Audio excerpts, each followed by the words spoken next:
You're listening to Now Playing Podcast, the Children of the Corn series, guest starring Isaac, John Franklin. Let us give thanks to he who walks behind the rows, who protects our crops. The God of sacrifice. The God who walked on the face of the earth. He who walks behind the rows. He who walks behind the rows. He who walks behind the rows. God does speak to me in my dreams. And God has told me that it is now our time. Time to make sacrifice. Time to kill. Welcome to Now Playing's Children of the Corn retrospective series. It is written, a leader will come from the corn. Part of the Now Playing Stephen King movie review series. I offer this to he who walks behind the rows. Hosted by Stuart. This is my game. I've played it before and on better courts than yours. Jakob. He thought he had great spirit. And Arnie. Question me not, Malachi. I act according to his will. Join us at NowPlayingPodcast.com each week for a new movie review based on the works of Stephen King. I've read the book, and for the first time in my life, I know my purpose. This podcast will contain detailed plot spoilers and harsh language. Did your mother teach you how to talk like that? Only when your name came up. Listener discretion is advised. The time of judgment is now at hand. Let the harvest begin.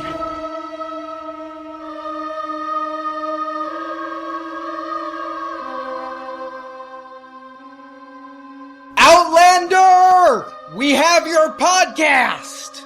Children of the Corn 4, The Gathering, starring Naomi Watts, Karen Black, this can't be right, I know these people, Jamie Renee Smith, Mark Salling, Brett Jennings, directed by Greg Spence. This is Arnie, the co-host of Now Playing, and I bring him my flesh. Shadrach in L.A. I thought I'd change my name like everyone else to something old and biblical and strange. Shadrach? That sounds like an 80s pop star. Shadrach, Meshach, and Abednego. Yeah. I thought we could all do this. You know? Jump into a furnace? You don't know that one? We know who the Outlander is not reading his Bible. Yeah, we do. Someone skipped Sunday school. And this is he who podcasts behind the rows, Jakob. Yeah, Naomi Watts, Karen Black. I was freaking out with the cast list. I thought I put in the wrong disc. Two people known in this cast. I thought we were done shaming Naomi Watts with Tank Girl. You know, who knew that we'd get another round in? You know, one day we'll get to Mulholland Drive maybe and cover the David Lynch world. But yeah, at this point, she's still a couple years away from that and only a few years away from Lori Petty. But yeah, as far as Scream Queens go, this is not a bad one to get. I think that they're lucky to have someone like this. It's kind of like the coup of getting Hilary Swank for Sometimes They Come Back Too.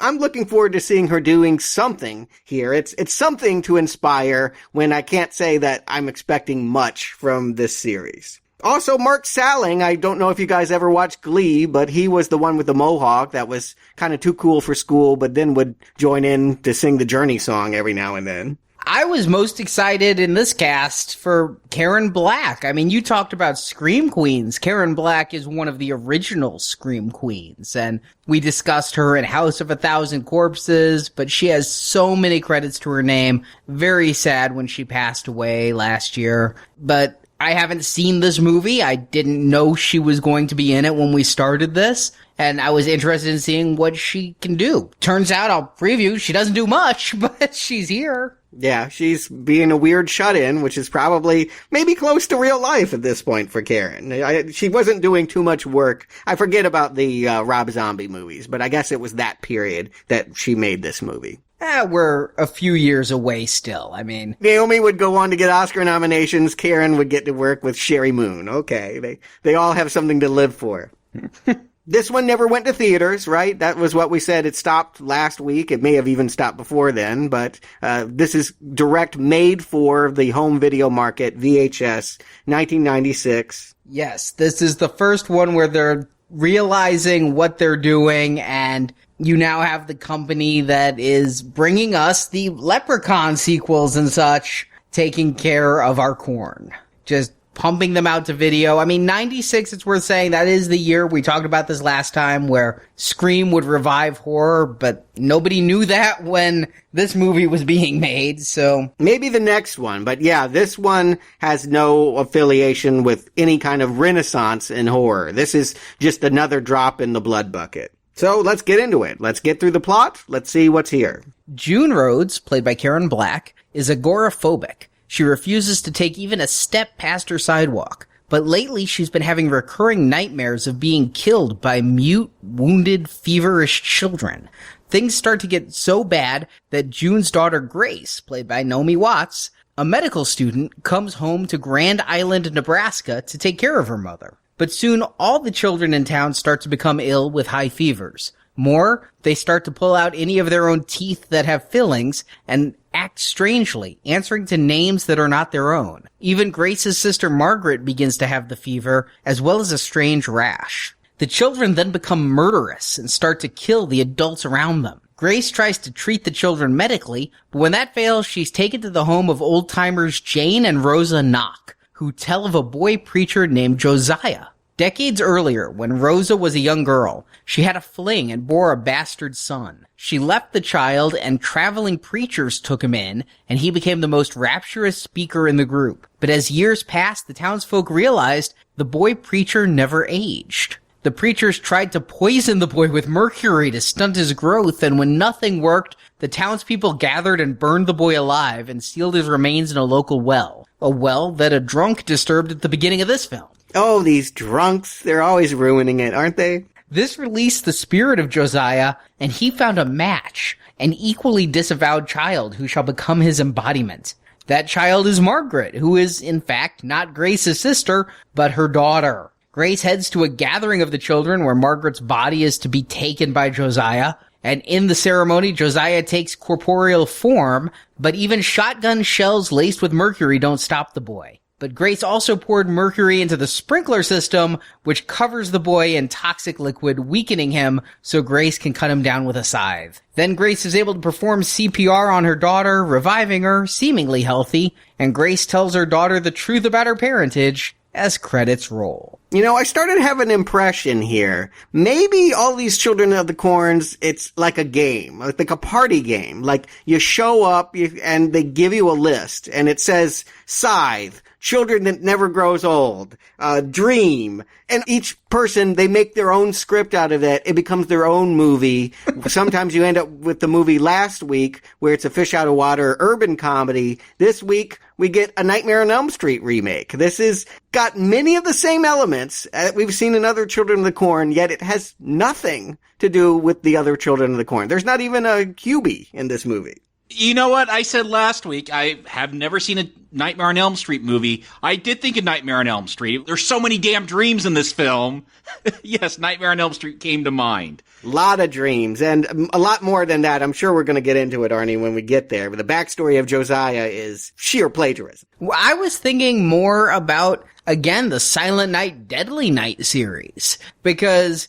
why would you want to think about that? Yeah, no. It's not that I want to, but it's the last series that we've covered of more than 3 installments that really feels this scattered and this low budget, where it's killers at Christmas, go. Here it's killer kids in a cornfield, go. And I'm starting to think that what I needed to do for this one is sing our plot summaries. I don't know any corn songs other than Jimmy Crack Corn, but and we don't care. Yeah, no, we don't care for that, Arnie. Let's not do that. But it's the dreams. I think that's what really sets the tone. It's what got me first thinking about Nightmare on Elm Street, is that we begin in a dream with this woman, June. You know, it's actually kind of creepy in a way that we don't know any of the characters. We don't know what the setup is. We know that she shouldn't be doing it. We know that there's a boy holding up a bloody palm. And I remember from part 2, that's the way the kids indoctrinated you. I know she shouldn't be lifting that latch. I know that she shouldn't be trying to help him. I am the Nightmare on Elm Street fan here, and I barely thought of that movie. But I think that's because I've been doing the deep dive into Stephen King and reviewing all these stories over at Books and Nachos. And there's so many psychics in his stories. I mean, you look at The Shining, you look at The Stand, you look at even Salem's Lot to a degree. Carrie was psychic. And a lot of times the psychics in King's stories manifest themselves in dreams. So even though we start in a dream, I don't feel like June here is being haunted by her dreams. I think she's having a vision of the future and a very King type apparition. Now, why she's able to see the future? The movie's never going to tell us, but that's how I kind of took this opening scare. I thought it was because there is a evil spirit in their land, that there is a burned creature that they buried. They got his glove and they put it down a well, and he's trying to get out. He's trying to get anyone who will listen to come free him. It ends up being a bum and not Karen Allen, but I thought that might be what the source of these dreams was. So you're saying Josiah was trying to will her to come to the will? He just didn't do his research and he picked an agoraphobic woman that wouldn't go there? I totally missed. Good point. Good point. Do not get the agoraphobic. Yeah, don't bother calling them. They're not going to make it there. When we see this drunk go to the well, I was just confused. I'm like, is it a thirsty farmer? He's getting a drink. I didn't even realize that was freeing Josiah. Was that his plan all along, to draw someone there? To draw someone to the well to free him? Yeah, sure, I guess. I mean... Okay, as long as we're all clear as mud on this. It's clear as mud, but, I can put disconnected scene next to disconnected scene and draw a conclusion. I don't know if it's the right one, but that's the way that I take it, is that there's an evil spirit. It was wronged by these people. It wants revenge. It wants to put a curse on them, and so it needs somebody to lift the lid on the well. And so we have another random bum. Again, it's a guest has got to always pop in there. It's the first kill. He comes over. I guess he wants a drink. And there's like all these hanging. Yes, sharp objects. It's almost like they put a magic spell on it. It was like to ward people away. Don't you go near that well where you got all these sharp objects that could just drop on your head at any time. This guy's too drunk to notice or too thirsty, and he does it anyway. Yeah. That was the stupidest thing in the world. I don't care how bad I want that liquor. I could drop my wallet with $10,000 in it. I'm not crawling in the tube of spikes to get it back, let alone this almost empty bottle of Jim Beam. But you know what's coming. You know what this was taking me back to, Jacob? Final Destination. What will kill him? He's in this room of possible deaths. He's crawling through the thing of spikes. It's gonna close on him like a trap, right? No, he's gonna get an axe in the balls. Hatchet, scythe, pitchfork, knife. I mean, he keeps going. I'll give him props for stamina. He's too drunk to know he's dead.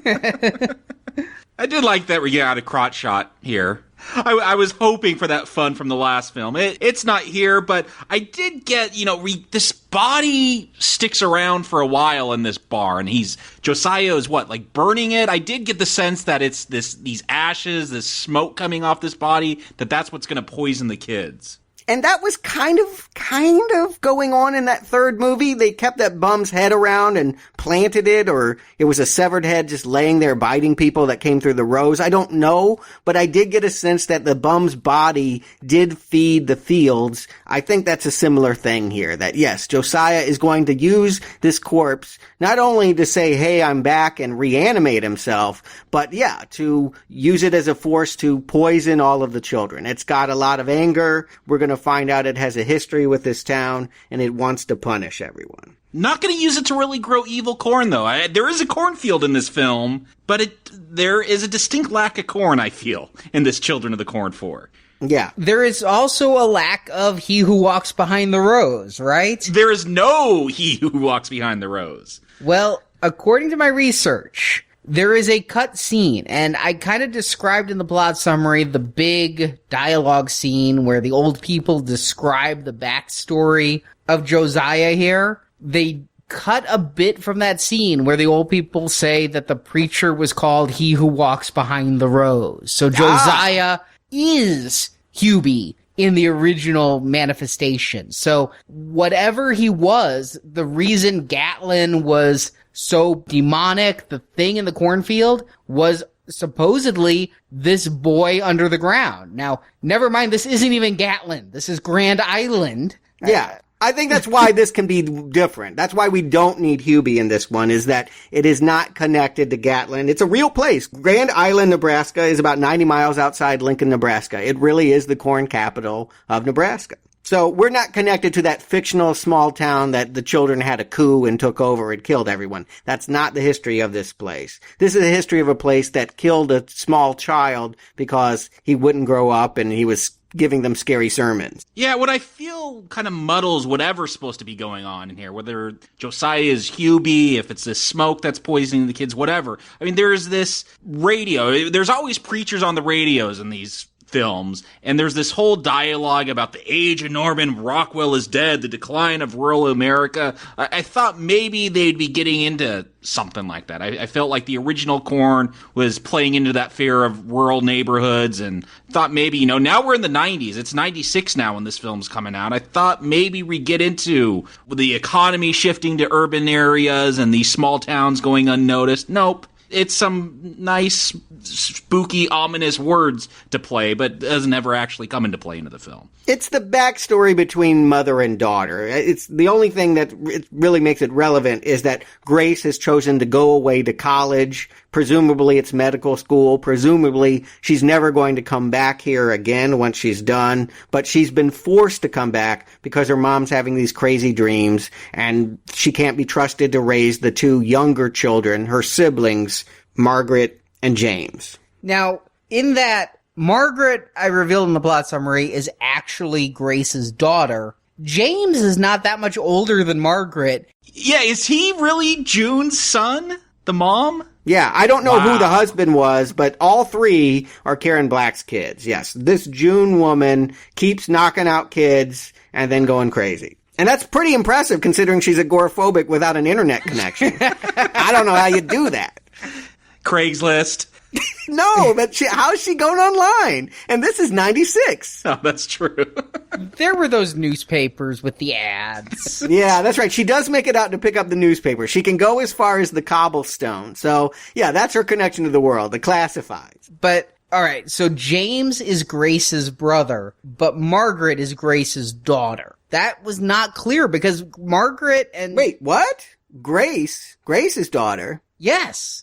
Oh, I didn't get that at all. That's the big plot twist. That's the big reveal. What big reveal? You have to reveal it to me. That's why Josiah picks Margaret to possess, because she's an abandoned child. Grace abandoned her, left her with the mom. They were talking about a lie, and I didn't understand what they were talking about. It all comes out in dialogue, right? Yes. Later in the movie. Well, you don't get to see Grace having sex and giving birth, so yes. Right, okay. But yeah, I did. Okay, well, all right. That was something I didn't get, and that was a question I had. So, okay. So now you understand why Jacob and I are like, so whose mama is James? Okay, yeah, I'm like, I don't get it. I just thought these were three children of Karen Black, but no, they're all being passed off as that, maybe for, posterity's sake, but the truth is, Grace had an affair with someone, it doesn't matter who, and left the child for mama to raise. Yes. Okay. Well, that does make her lie more interesting because I kept trying to figure out, she lied to her about where they were driving, but I'm like, that doesn't seem to be enough to make evil come, but okay.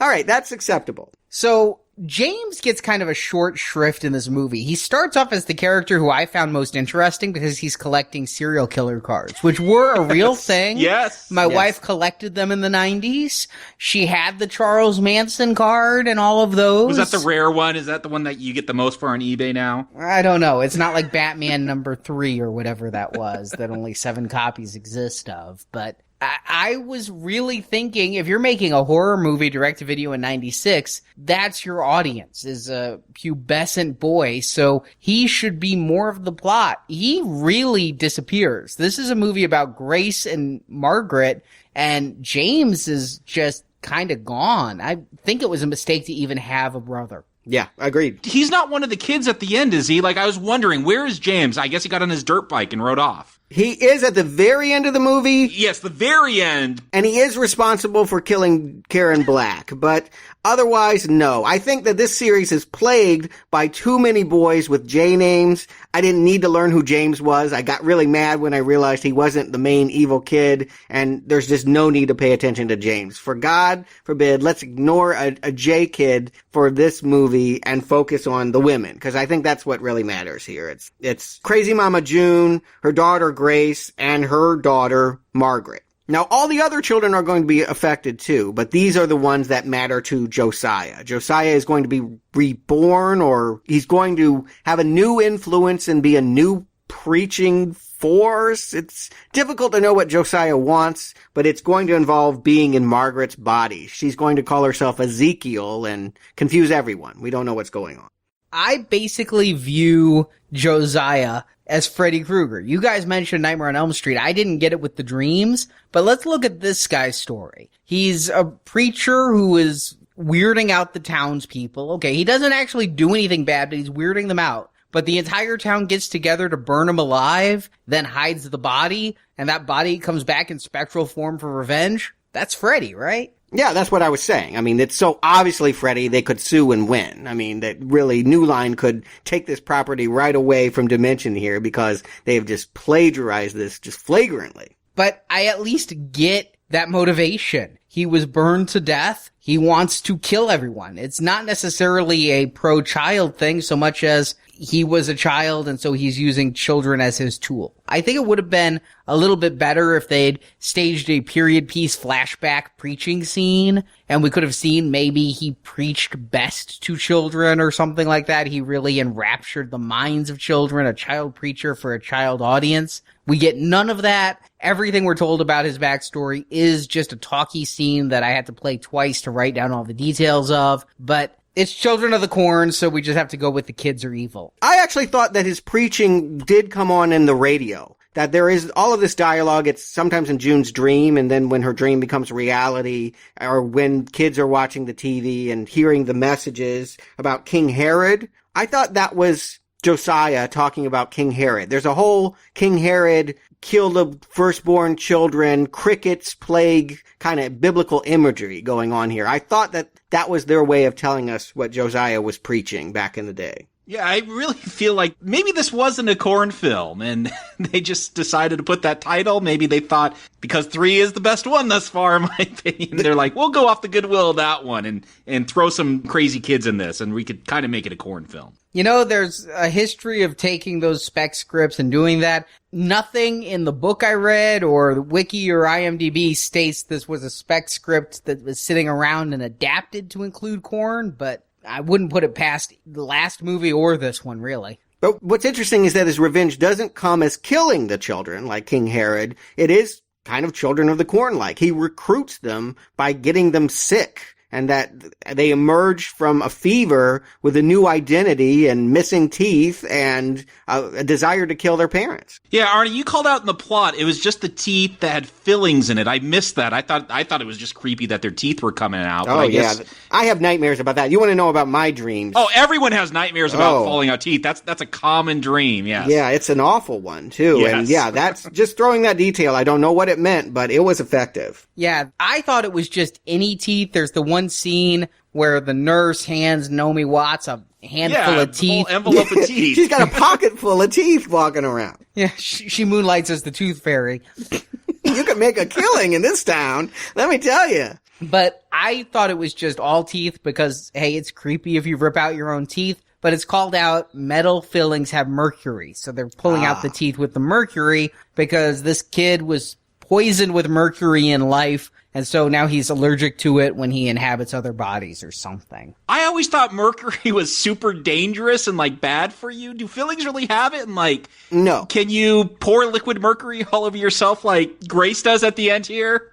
I have a story to tell. The last time I ever owned a glass thermometer in my life, I decided I was sick. I would sterilize it. So to clean it, I put it in boiling water. I returned to find it has exploded. And in the bottom of the water is what looks like the T-1000.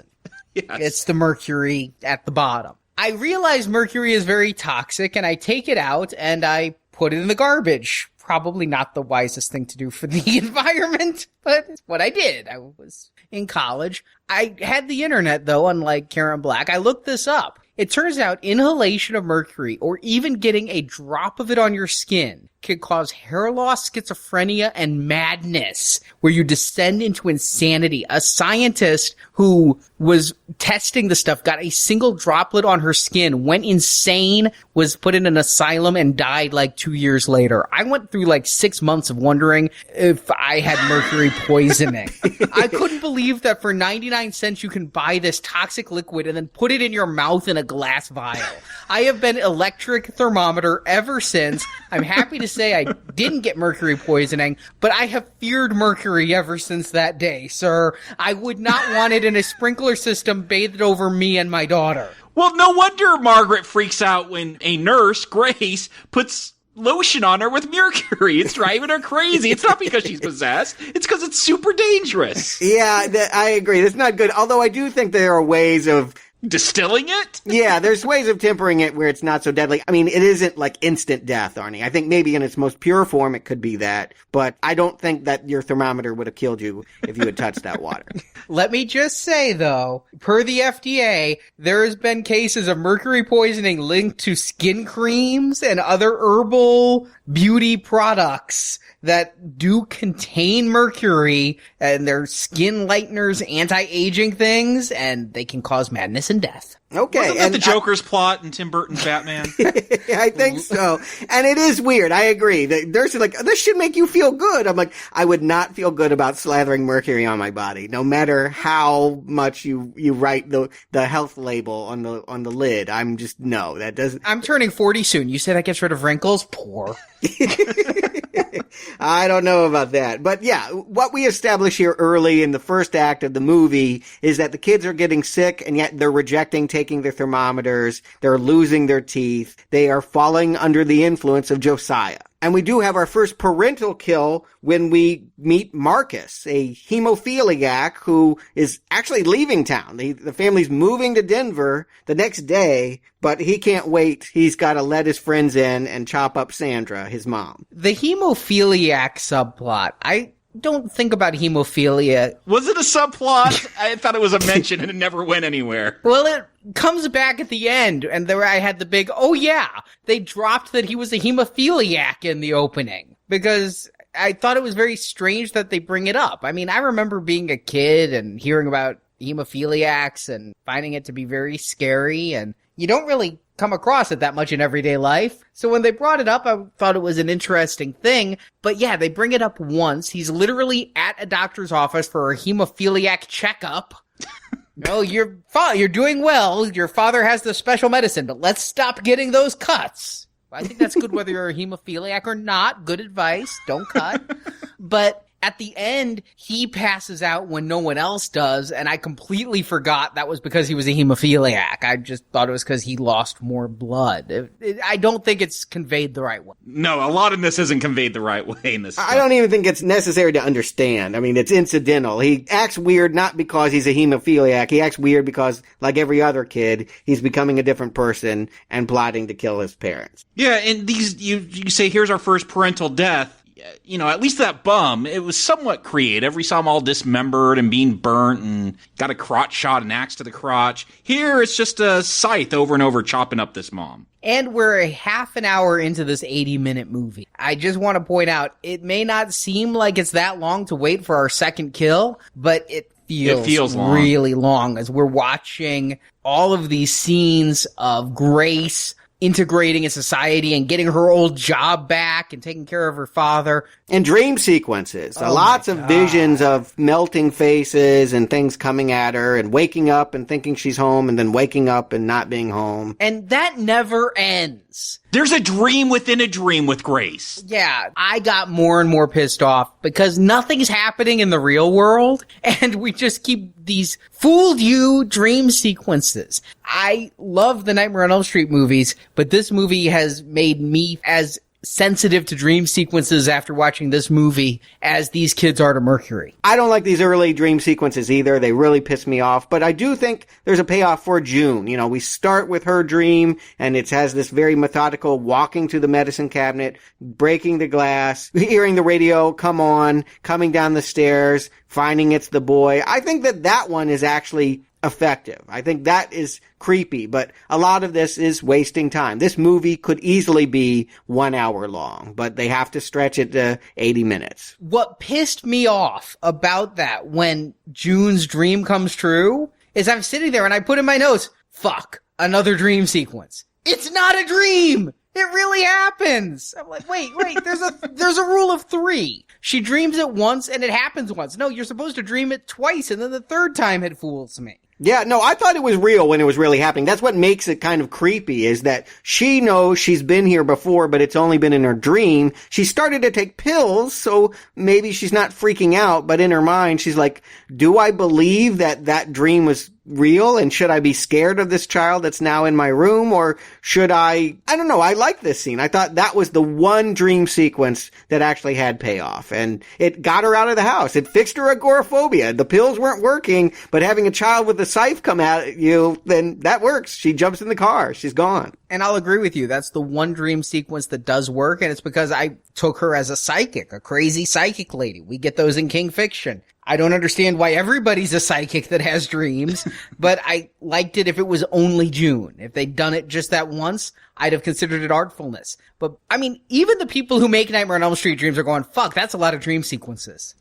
No, yes, up until that point, excruciating amount. And again, it's because they have to commit to a feature length when there's just not enough plot here to do that. They do give us a lot of kills then in quick succession. I want to point that out. If that was your issue, maybe you didn't like Sandra's death being cut up by the children, but right after that, the sheriff comes over. He's ready to arrest the father. He thinks that it was a domestic dispute. He gets whacked in the cornfields, and then we have the doctor getting carved up with a gurney or something. I didn't even know that they could do that. The doctor's the only good kill. Again, going back to Nightmare on Elm Street, yes, this is Freddy slashing with his fingers over and over and over. I want creative kills. I want what we saw last week. And yeah, that gurney kill with the doctor is the best kill in this because I love it. Yeah, he gets chopped in half and the top half is riding around on that gurney. But the twins, missed opportunity. You need to cast creepier twins. Oh, I thought those ginger twins were very creepy, but I agree with you, Jacob.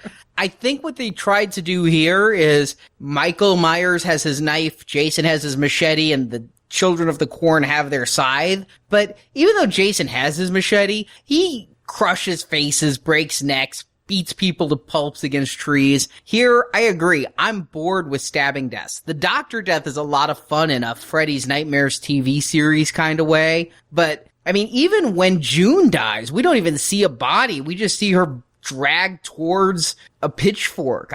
The impalings leave me cold. After the inventive deaths of the last movie, here, I don't like Grace. I'm bored by all this medical mumbo jumbo about the fevers and the kids. It takes way too long to reveal this is Josiah. There's still no reason why it's presenting as a fever. It's a plague. They're going back to Herod. They're saying that there's a plague affecting the children, the crickets, all of that. This is biblical imagery. Yeah, they're mentioning the children of Israel escaping Egypt and, the plagues of Moses. Yeah, they're saying that. I'm not getting that imagery, though. I would love that. Yes, if you're going to replicate the 10 plagues and these kids are bringing them on to kill the parents, great. We could get some creative kills that way with frogs and locusts and a river of blood. They do have the crickets. That's as much as... They don't kill anyone, though. That's the problem. I hear what you guys are saying, but I will say this. You guys are complaining, and there are reasons to be unhappy with this first hour of this movie. Yes. But I think it's actually much more effective as far as a creepy movie than anything we've seen before. I think that this is easily the best directed and made movie of the Children of the Corn series. I disagree completely. I totally disagree. First of all, the writing undermines it. Best writing of the series. Completely disagree. All those fucking dream sequences, I've not been angered by any of the previous films the way I am by this one. Second of all, there's way too much told not shown. You didn't even get from this film the huge plot twist that Margaret is Grace's daughter. If the movie fails in having an astute critic gather its most important point, that movie is failing in its entire ability to deliver a goddamn message. This movie sucks on a totally new level with its tell don't show kind of philosophy, and when it does show, it shows me a goddamn dream! Well, I'm glad that it's the movie's fault and not my own for paying attention or not, but disagreeing with you. I think this is the best Children of the Corn of the 4 movies that we have, largely because it's atmospheric, it's well directed. We got an actress that's hell of a lot better than Miss Langenkamp, you know. Because Naomi Watts went on to do shit, she sucks in this. She sucks in this. Come on. You might like her in something else. She doesn't do anything here. Atmospheric, June's dream at the beginning is atmospheric. That's it. The rest is all this stuff in the doctor's office at night. It's dark. I can't even tell what's happening most of the time.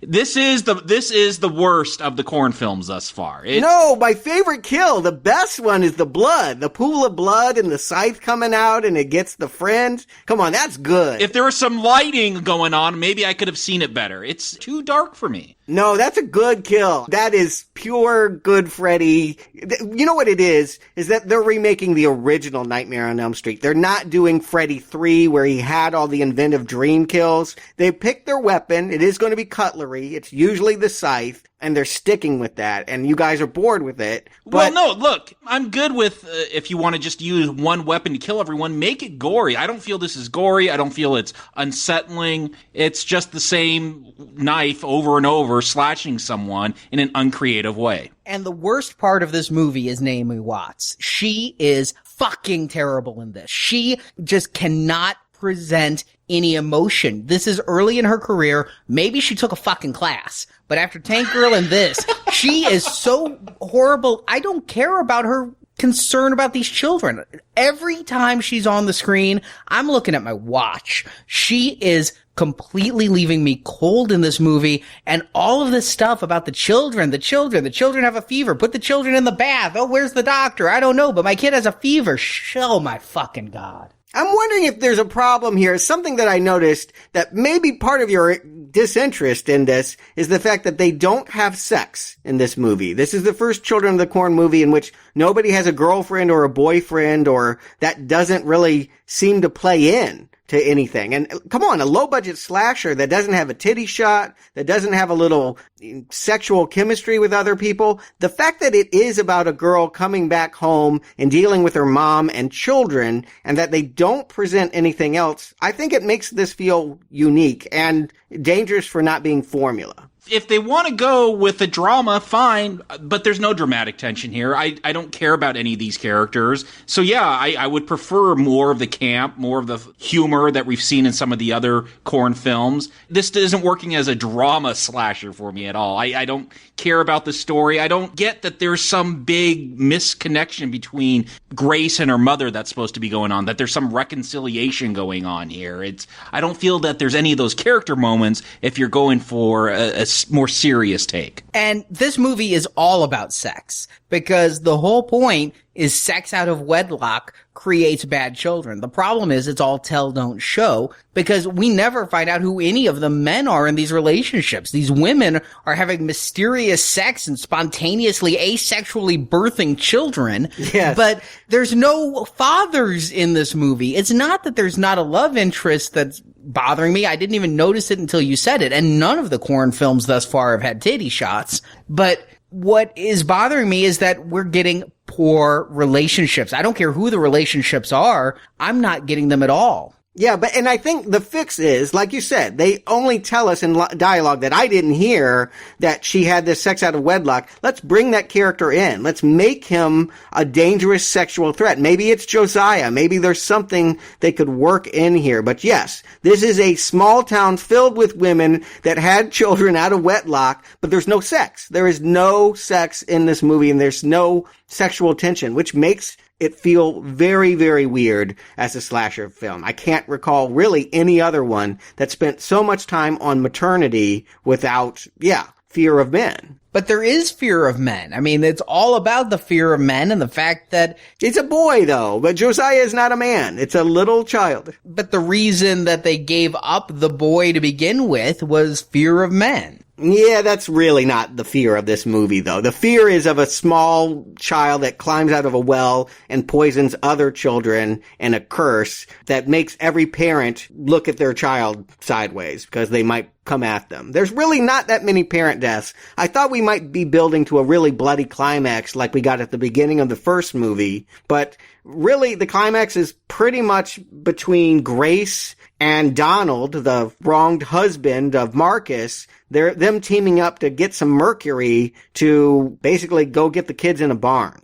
I'm kind of mortified, I gotta say. The idea that Donald, I recognize he loves his son and all of that, but that he's willing to use a shotgun on small children seems a bit excessive here at the climax. Hey, I get Donald's pain, you know. Okay, sure, you're a suspect when your wife shows up dead in your home. But the fact that the cops, are murdered later and he's still a suspect, obviously you got the wrong guy. I get your pain, Donald. I want to get out of that town, too. I agree. I do think, though, I never really believed, speaking of relationships, that Donald loved his wife. I mean, his wife is butchered, and he's standing there all pissed off. You mean you think I did it? He's not grieving his wife. He's just bummed. It doesn't come across well. I mean, Brent Jennings, you're no Naomi Watts, and she sucks in this movie, too. There is absolutely no time dedicated. Once you're dead, there will be no grieving. Yeah, not only does a man lose his wife, watch her be hacked up by his child, but Naomi Watts, when she gets to the barn, finds the body of her mother, the reason why she gave up college to come home. I think she shrugs, and she's like, all right, where's Josiah? Let me blow him away. I do gotta say, though, here's the best shot, I think, of the film, maybe besides that opening dream sequence, is Margaret, laying there horizontally and Josiah reaching up from that pool of blood and pulling her in. I thought that was an effective shot, so I will give the film credit for that. I did like this end. I liked all the kids reciting and cutting themselves. I at first thought that entire pool was their blood, but then I realized there was some water there that they were just adding blood to. But I like the ritual. I was hoping Jiffy was going to come back. I really wanted another monster. You wanted some tentacles coming out of that tub. I did. I was a little disappointed when it's just Josiah in his hat. I'm like, that's it? We've already seen Josiah since the first frames of this film, and now he's Super Josiah who can take a mercury bullet and just keep coming at you. But he can't take a splash of mercury from the pressurized water tank. I think he goes down too easily is the problem. That he's the Wicked Witch of the West, and you can splash water in his face and he melts, and that's the end of it. The whole child army just disappears. They don't just become normal. They literally vanish. They're banging on Donald's truck while he's trying to drive away, and suddenly they're just gone. And he's okay, the trance is over. They ran out of money. Child labor laws. That's what I'm telling you. You only get 4 hours with a kid, and they try to spend their time with adult characters because it's really hard to get what you need if you make it all about small children, particularly on small budgets. I'm just waiting for the sequel where Margaret and Grace lose their hair and go insane from bathing in mercury here. Perhaps in 5 or 666 or 7 or 8 or 9. We still have a few more to go. Well, if you want to see more watery dead child imagery, Naomi Watts would essentially do this again about a decade later in Ring 2. I don't know if you saw that one, but it's surprising how much imagery actually got culled from this movie to be in that movie. I wasn't expecting that, but if you're a fan of those Ring movies, yeah, it kind of starts here. And then James comes back. Thank God. I do love this, man, my mom's dead. I'm going to put a pack of serial killer cards on her tombstone. She hated me having them, so I'm going to leave them as an offering at her grave. Yeah, I'm not going to throw them away and rest in peace forever with these.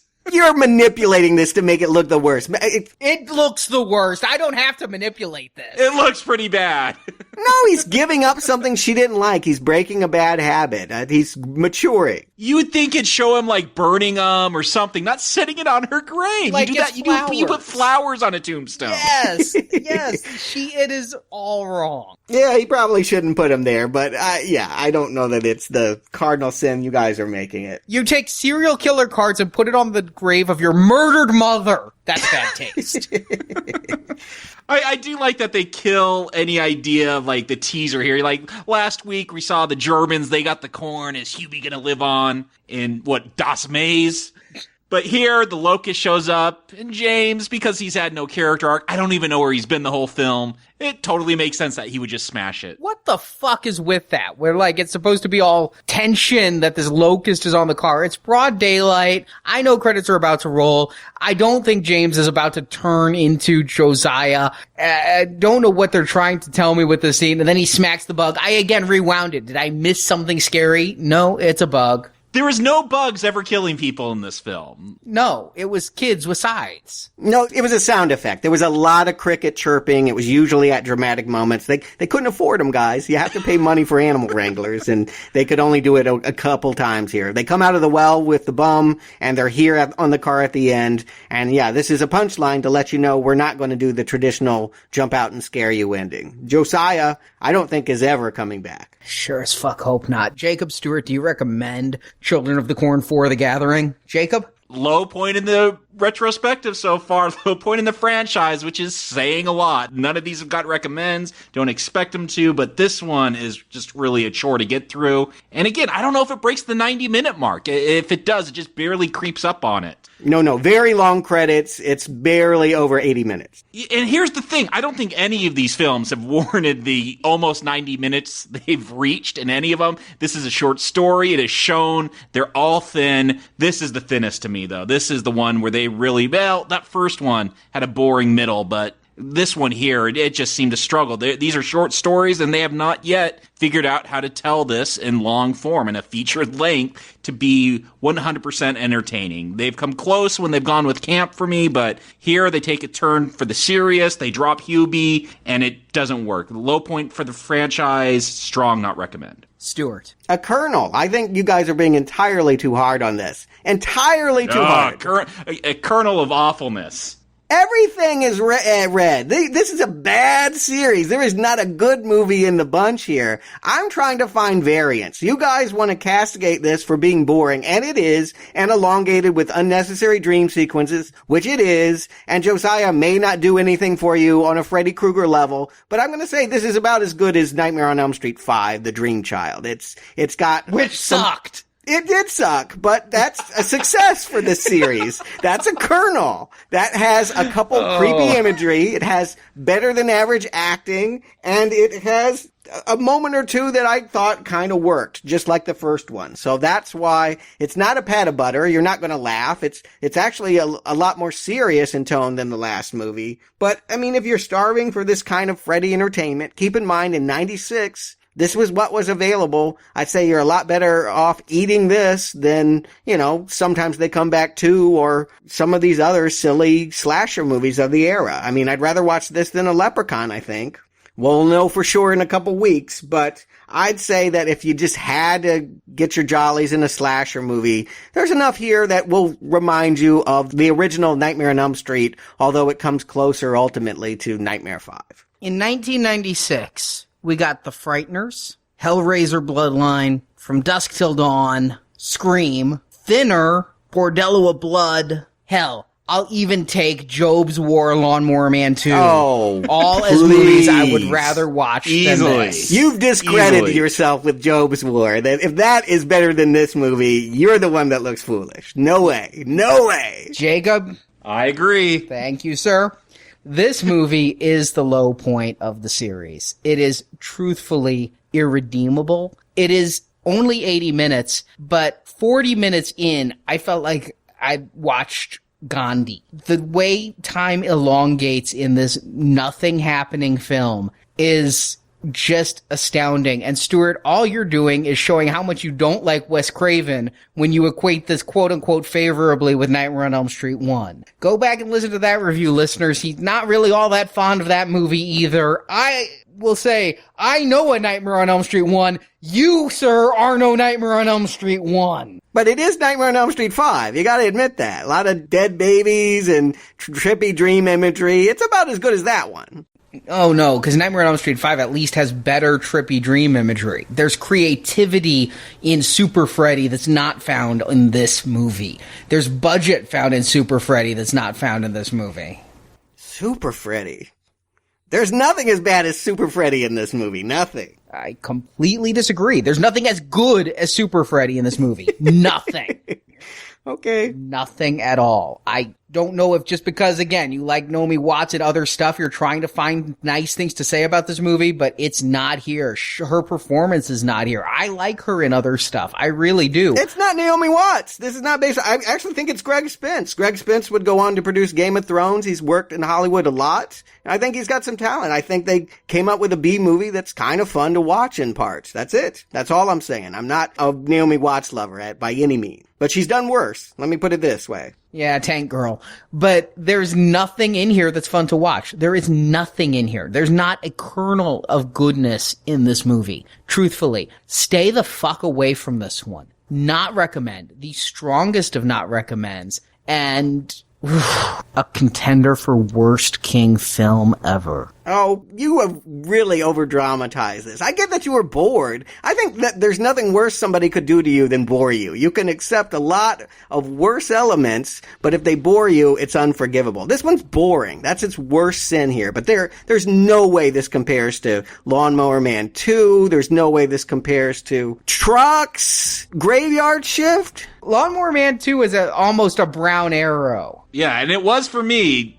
Boring is a huge sin, Stuart. To me, I agree. That is a huge sin. Do not bore me. You could have incompetent acting. If it's entertaining, I'm willing to watch it over being bored. When I have to watch my watch more than the film, that's a bad sign. I don't care how incompetent the acting might be in another film or how bad the effects might be in another film. Yeah, I agree with you, Jacob. I used to have this barometer when I was a teenager where somebody would ask how a movie was, and my response would be answering how many times I checked my watch. You know, and if I never checked my watch the entire movie, that would be like the equivalent of a strong recommend. I haven't paid that much attention to it anymore because sometimes I'm just checking times on movies because of pacing and act structure and things now. But yeah, this one was one where I was constantly wishing it would just end faster, and I kept hitting that timer to see how much more I had to endure. This is a boring movie. The first one was a very boring movie. They both got kernels from me. They both had elements I liked. That's all I'm saying. I hate that these series sometimes make you the defenders of crap. It's a bad movie. I mean,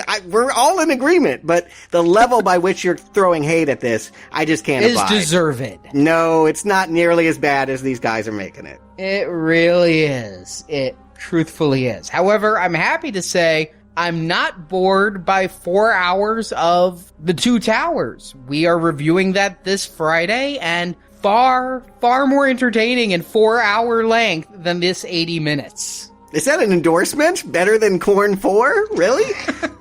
It's a starting point. If you want to hear all our thoughts, you're going to have to donate. That's true. Yeah, silver level this time. We're doing the Jackson series. People told us they really wanted it. We couldn't fit it into our normal schedule with all the King and Interstellar and all the things we have planned. It became silver level donation, and I think it's going to be a great one. I mean, we read the books, Jacob. We've covered those in Books and Nachos. Now we're getting to the Jackson universe. Plus, for platinum level, we're going to cover it as it was done in animated series. There was an animated Hobbit, an animated Lord of the Rings, and an animated Return of the King. We're covering those too. It's a lot of Jackson. It's a lot of Tolkien. It's a lot of fun. And yes, part 2 begins this Friday.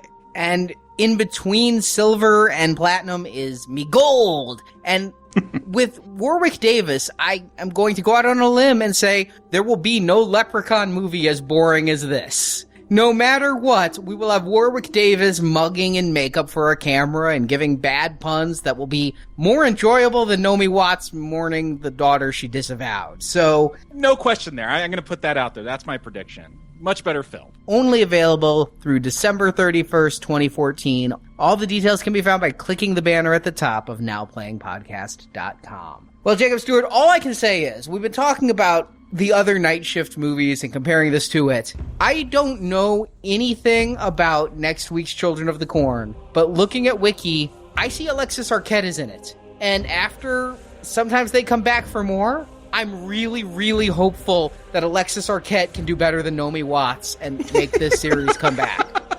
That is the litmus test for Arnie. Yeah, isn't it weird how we root ourselves in these strange Pyrrhic battles that no one can win? There's no winning in this. That Alexis Arquette is going to deliver a better Corn film than Naomi Watts. I mean, I know what I'm in for, but it's been an interesting, varied series so far. I haven't hated it. That's the biggest compliment I can give it. I thought I was in for 9 Mangler agonies, and I've liked them all better than any Mangler. So let's hope they continue that trend. We'll find out next week when we enter the Fields of Terror.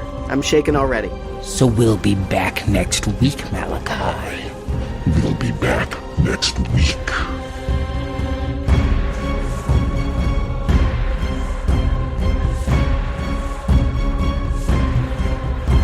I'm leaving now. I'm gonna go find some people and tell them about what's happening here in Gatlin. I don't think they'll believe me at first. I don't think I believe it myself. But they will. Eventually. You guys all belong in an asylum somewhere. Loony bin.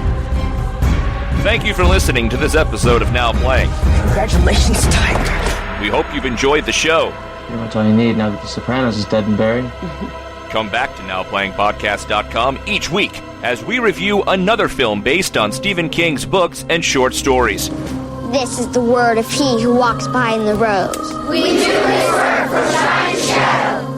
At our sister podcast, booksandnachos.com, you can hear Arnie's reviews of the original Stephen King books and short stories on which these films are based. You should look it up. Still remember how to read, don't you? In the NowPlayingPodcast.com archives, you can find many more reviews of Stephen King films, including Maximum Overdrive, The Mangler, Sometimes They Come Back, The Lawnmower Man, Carrie, Salem's Lot, The Shining, and more. Find dozens of Stephen King movie reviews at NowPlayingPodcast.com. Well, these kids watch too many horror flicks. Also at our website, you can find reviews of film series such as The Avengers, Star Trek, A Nightmare on Elm Street, Silent Night, Deadly Night, Scream, Transformers, RoboCop, and hundreds more. Movies are filled with violence, blood, and bodies, naked bodies rising together, glorifying fornication. Support from listeners like you help keep Now Playing operating. Can't you for one moment conceive of something in this universe that's larger than you? You can find a link to donate using PayPal at the bottom of our website, NowPlayingPodcast.com. $200. Joby. How much? $13,100. $13,100. Okay, 2,000. Now Playing's Children of the Corn retrospective series is edited by Heath, Casper, and Arnie. I don't want to be the one in charge when the heads start doing 360s and they're hurling pea soup. Now Playing credit narration by Brock. He filled me with the words. The film discussed in this podcast is the property of its original copyright holders, and no infringement is intended. Now Playing Podcast is not affiliated with the makers or distributors of these films. That won't matter to Isaac and Malachi. They'll take it as a sign. Speak for the others or only for yourself? The opinions expressed in Now Playing are those of the individual hosts and may not reflect the opinion of Venganza Media Incorporated. I am the word and the giver of his laws. Disobedience to me is disobedience to him. Now Playing is a Venganza Media production, copyright 2014. All rights reserved, and no part of this show may be reproduced, repurposed, or redistributed without the written permission of Venganza Media Incorporated. So what do we do about the children? Tell their story.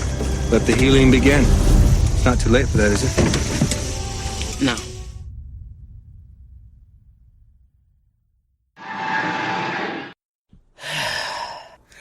Outlander! We have your podcast! Children of the Foreign... Foreign corn? Were you going back to Germany? Das Kinder der Maze!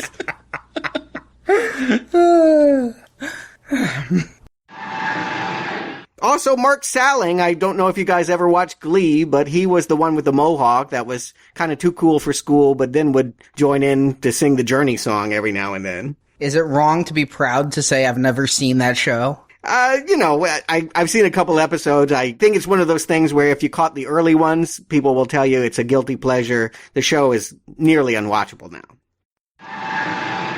But I think that's because I've been doing the deep dive into Stephen King and reviewing all these stories over at the Venganza Media, over Over at Books and Nachos, because there they actually get done. If I did them for the Gazette, that'd just be like the Hulk. Just stop. Free myself. Okay, so you're saying you thought it was what's the kid's name? Josiah. It's always got an I. Yeah. That's how you know it's the evil kid. It's like Josiah. Isaac, Malachi, Micah, Eli, Josiah. Okay. Josiah. Yeah. There it is. I wasn't expecting that, but if you're a fan of those Ring movies, yeah, it kind of starts here. I like the first American one. I haven't seen Ringu. I thought you meant Ring 2. Japanese one. No. Yeah, Ring. Okay, never mind. Yeah. I thought you said Ring 2, not Ringu.